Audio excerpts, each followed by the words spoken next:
კიდევ ახლა მოგესალმებით ბატონებო და მინდა გითხრათ რომ დღეს დილით დაბრუნდა თბილისში ქალბატონი ნინო ბურჯანაძე თუ არ ვხსენე 5 დღით იმყოფებოდა ამერიკაში ქალბატონი ძალიან ბევრი შეხვედრები და საინტერესო საუბრები ჰქონდა სახელმწიფო დეპარტამენტში თელსახში კონგრესში და თვითონ მაყურებლის საინტერესო იქნება თქვენი ვიზიტის მიზანი და რასთავარია შედეგები. დიდი მადლობა რომ მოგწადეთ. დიდი მადლობა მოგესალმებით მე მართლაც გასული კვირის განმავლობაში არ ვიმყოფებოდი საქართველოში, ერთი დღით ვიყავი კიევში, ამერიკული ინსტიტუტის ბრუკინგისა და უკრაინის ერთ-ერთი ცნობილი ფონდის მიწვევით, სადაც მქონდა გამოსვლა იმ თემებზე, რომელიც ეხებოდა ევროპის გაფართოების პერსპექტივებს საქართველოს ომის შემდგომი პერიოდიდან გამომდინარე და იგივე ნატო სამიტთან დაკავშირებული პერიოდიდან გამომდინარე, თავად უკრაინაშიც ჰქონდა ძალიან საინტერესო შეხვედრები, როგორც პარლამენტის ხელმძღვანელობასთან, ასევე პრემიერ-მინისტრთან, პარლამენტის თავმჯდომარესთან, პრეზიდენტის ადმინისტრაციის წარმომადგენლებთან, სხვადასხვა პოლიტიკოსებთან, ხოლო შემდეგ მე გავემგზავრე ამერიკის შეერთებულ შტატებში, სადაც 3 დღის განმავლობაში მქონდა ძალიან საინტერესო შეხვედრები. ნინო მაპატიეთ რა, საგებო შეხვედრა ჩვენთან ინფორმაციის ყავა მხოლოდ არტევია არის და ეგრე ვიქრათ, დაკარგა მართვის სადავეები პრემიერ-მინისტრმა კიევში ესე არის შეფასებული არტევიაზე, ყოველ შემთხვევაში პრეზიდენტის იდეა რომ ფინანსები ესე ვერ მართავს პრემიერ-მინისტრი, ინფლაცია არის საშინელი თურმე გავამაგებულა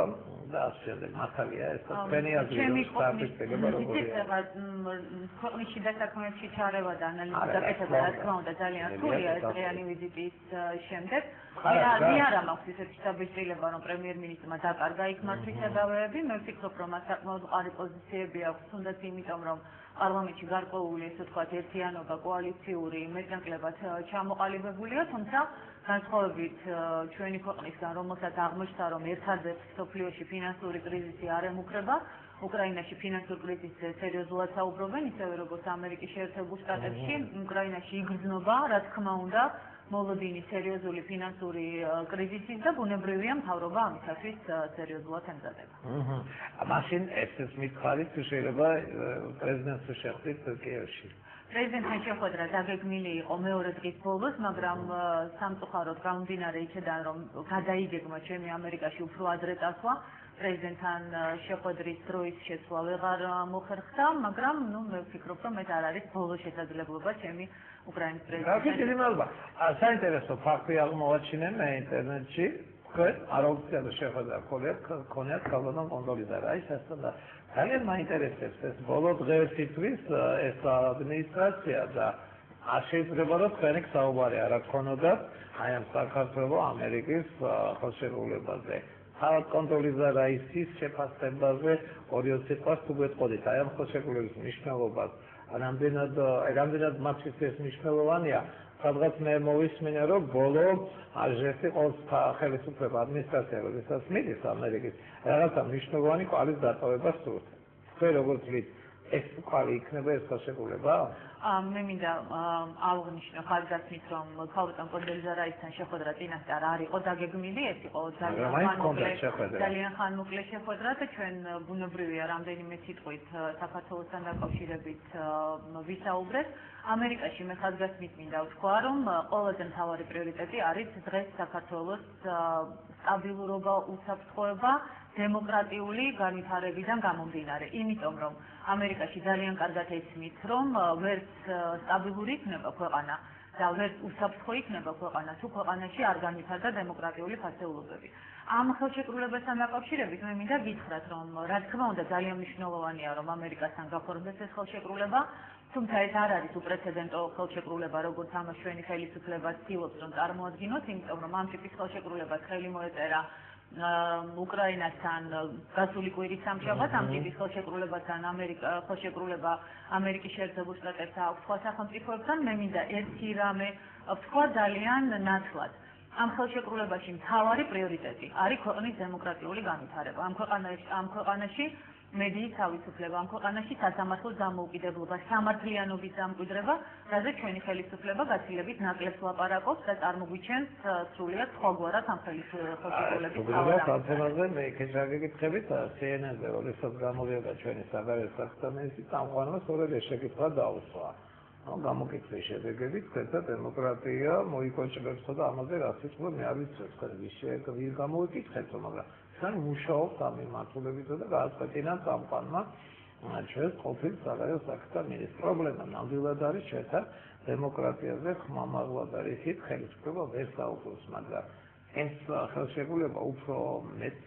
მოგცემს ჩვენ ყველა მხარეს კიდევ ოპოზიცია კიდევ ხელისუფლება სახელმწიფოებრივი ხელშეკრულებები ვთქვათ ძალიან მნიშვნელოვანი არ შეიძლება იგივე ამერიკელებმა თვალი დახუჭოს შეიძლება ჩვენს გავხუჭოთ თვალი ოღონდ რაღაც გარანტიები მივიღოთ. შემთხვევაში არ დაგეთანხმებით იმიტომ რომ ამერიკის შეერთებული შტატები ნამდვილად არ დახუჭავს თვალს მე ამას სრული პასუხისმგებლობით ვაცხადებ ადრეს ვამბობდი და ბოლო ჩემი ვიზიტით მაძლევს საშუალებას ვისაუბრო ამაზე არავის შემთხვევაში არ დახუჭავს თვალს ამერიკის შეერთებული შტატები საქართველოში დემოკრატიის ნაკლებობაზე, იმიტომ რომ ეს არის ქვეყანა, რომელმაც იცის, რომ ქვეყანა, რომელიც არ არის დემოკრატიული და არ არის აგებული სწორ პრინციპებზე, ვერავითარ შემთხვევაში ვერ იქნება ნორმალური პარტნიორი, ვერავითარ შემთხვევაში ვერ იქნება ქვეყანა, რომელსაც შეიძლება დაეყრდნო და რომლისგანაც არ წამოვა იმ ტიპის სიურპრიზები, რაც სიურპრიზები არ არის დემოკრატიული, არ არის დემოკრატიული, მაგრამ მაინც გვიდება ხელშეკრულებას ხო? არის ერთი ძალიან სერიოზული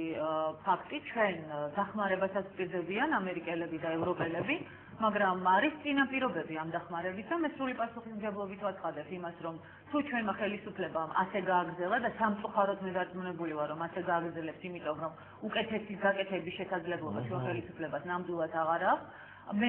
ვამბობ ამას ვაცხადებ ვაფრთხილებ ჩვენს მოსახლეობასაც და თითოეულ თქვენგანს ის დახმარებები რასაც ჩვენი ხალხი ელოდება ეს დახმარებები არ წამოვა იმიტომ რომ ეს დახმარება არის აბსოლუტურად მიბმული ქვეყნის ნორმალურ განვითარებასთან